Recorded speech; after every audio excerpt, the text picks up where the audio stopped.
Yo, what's going on, believers? Happy Sunday. Going to do a weekly outlook. Should be a pretty quick one. I mentioned in the previous video that the reviews are going to be a little bit more exclusive.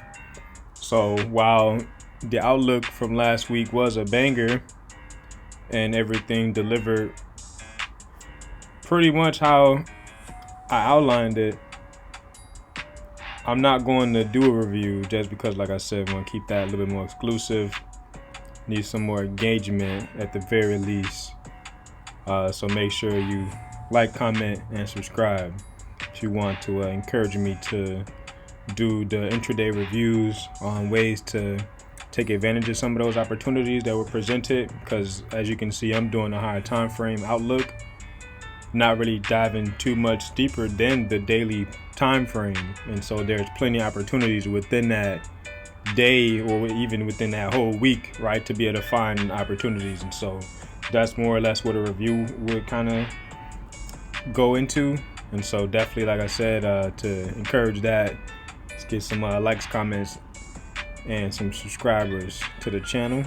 But economic calendar for the week, kind of light in my opinion. The biggest thing for sure, keeping in mind the potential just escalation in the Middle East that could happen at any moment. So that's something that, although it's not like a scheduled event, right, if something is to happen, it could influence the markets. When I go to the charts, I'll look at gold actually just to kind of highlight that, and then we'll get to the normal assets that I'm usually doing outlook of. But like I said, pretty light week, just scanning through the economic calendar. I know Powell speaks at the end of the day Wednesday, so see what type of effect that has on the market. Some GDP related news coming in on Thursday, more inflation related stuff on Friday. So should be a decent week as October is coming to an end here. But definitely, as I like to write monthly, weekly, daily, so keeping that monthly perspective in mind. Dollar so far for the monthly, as you can see, you got a doji essentially, so it's, made its run higher, made its retracement lower. Now it's back in basically the middle of the range that is created for the month so far. NASDAQ getting a bearish month. It's the only index that hasn't gotten to that September low. So interested to see if it's going to make an attempt to get to that September low. You can see ES has already taken it low. So is Dow Jones. I'm also liking the potential for it to leave a space in between this month's high and the low from August, because it would be the first fair value gap on the monthly time frame since here, which was from March 2021. So the last monthly fair value gap on the Dow Jones future was back in March 2021. So although this wouldn't be a very large one, this would be, this would qualify as a fair value gap on the monthly time frame. So it would be interesting to see if there would be a breakaway gap potentially here, and it maybe run and target the lows that it left from last year, or if it gives an institutional order flow entry drill, so where price just comes and bumps the high of this month later on, in the year, or even going into next year, reprices above this month's high, just barely into the fair value gap, and then see that continuation lower. So just something to keep in mind, right, for the future if this is left as a fair value gap. How and when, right, it's utilized by the market or by the market makers.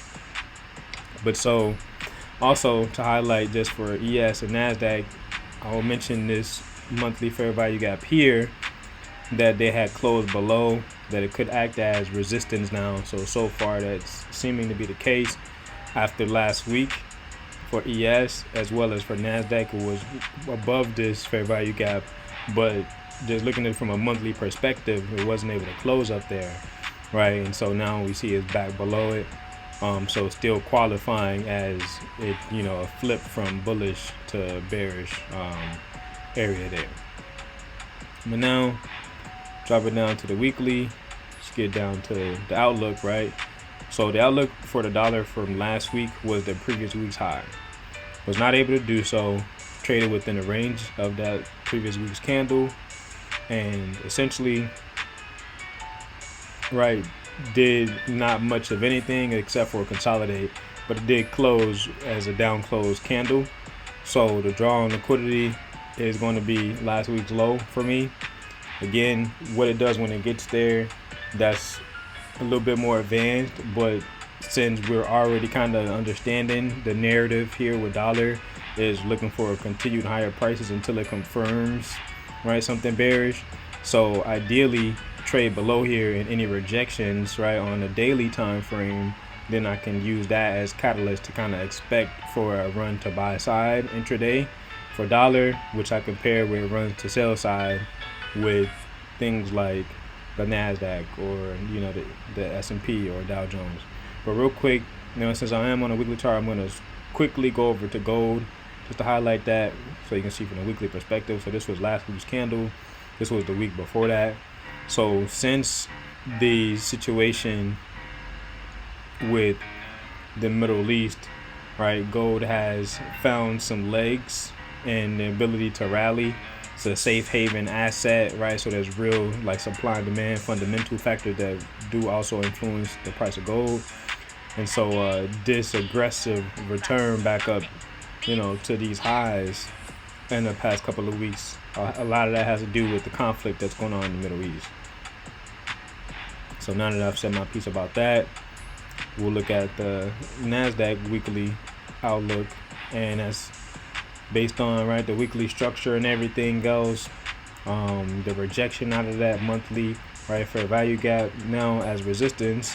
Definitely going to be looking for last week's low. I like that they opened up with a gap higher, essentially leaving an area of interest for me below, as well as now inspiring, more buying for anybody that wants to be a bull still for whatever reason, for them to be able to get their profits early in the week, kind of similar to last week, right, where last week started out, opened up, traded higher, and then we ran back through that opening price and ended up closing much lower than it for a bearish down close week, right? So in similar fashion, could reprice up to one of these levels that I have identified here.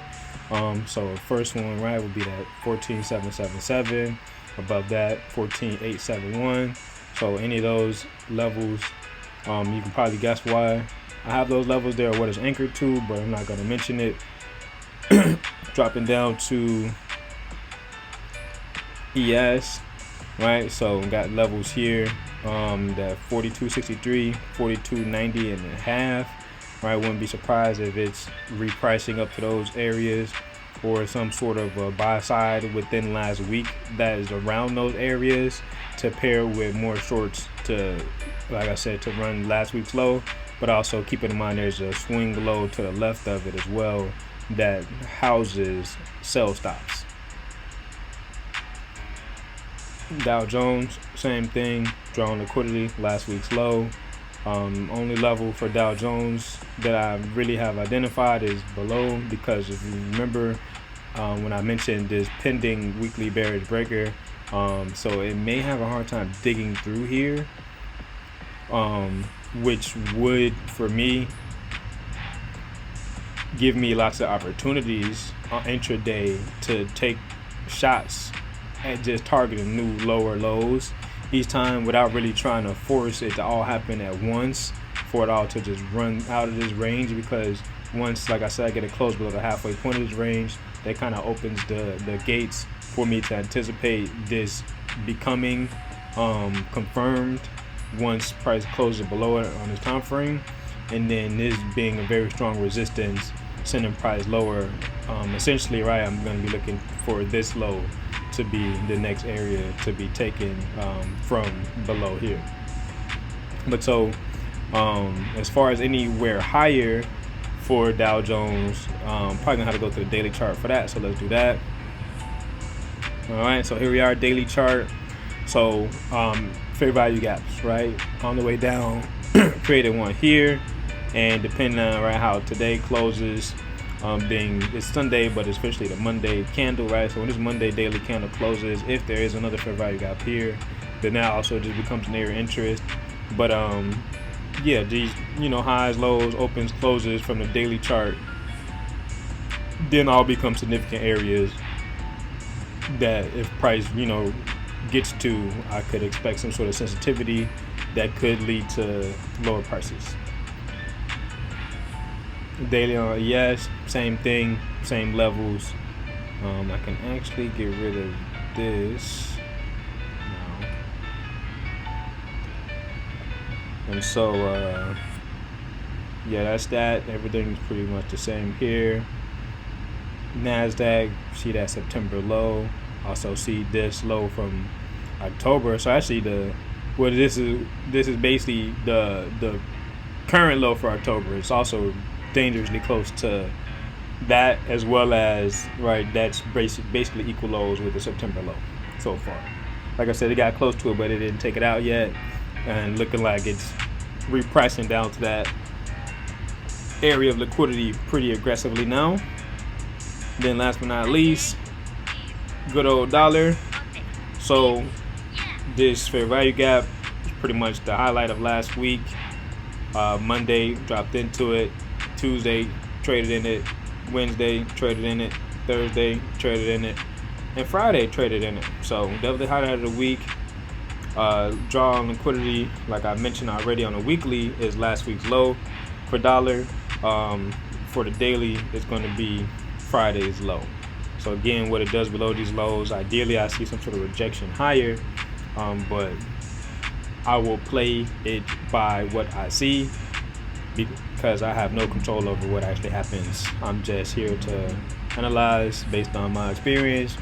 Of course, I'm not a financial advisor. Of course, you know that. All I do is advise you to have some belief in yourself, right? I'm a belief advisor.